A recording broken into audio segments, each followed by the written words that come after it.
আজকের এই ভিডিওটিতে তোমাদের সকলকে স্বাগত জানাই। আমাদের মনে আছে এবছর সরস্বতী পুজো উপলক্ষে আমি এই গলার হার এবং কানের দুলটি বানিয়েছিলাম। চলো আজ তোমাদের সাথে তারই ডিটেল ভিডিও শেয়ার করি। এই কাজটি করবার জন্য এখানে আমি ক্লের ব্যবহার করেছি। তবে এই যে ক্লেটি আমি এখানে ব্যবহার করেছি সেটি হচ্ছে হোমমেড ক্লে। সবার প্রথমে আগে এখানে গলার মালাটি তৈরি করবার জন্য বেসটিকে তৈরি করছি।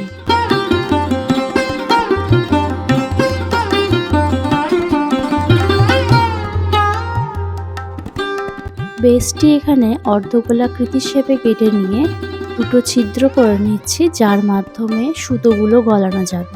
এরপর আস্তে আস্তে বেসটির উপর সূর্যমুখী ফুল, বীণা এবং বই সেগুলি বসাবার জন্য তৈরি করছি। ভিডিওটিতে আমি যতটা পেরেছি ডিটেলসে শেয়ার করার চেষ্টা করেছি। তোমাদের যদি কোনো রকম প্রবলেম হয় কমেন্টে জানাও, আমি সেটা বলে দেব। পুরোপুরি বুঝতে তোমরা পুরো ভিডিওটা দেখতে থাকো।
দেখো কাজটি প্রায় শেষের দিকে। হারের লকেটটি হয়ে যাওয়ার পর এরকমই আমি আরও বেশ কয়েকটি সূর্যমুখী ফুল বানিয়েছিলাম কানের এবং হারে অ্যাটাচ করবার জন্য। আমার তৈরি এই গলার হার এবং কানের দুলটি তোমাদের কেমন লেগেছে অবশ্যই জানিও। দেখা হচ্ছে পরের ভিডিওতে।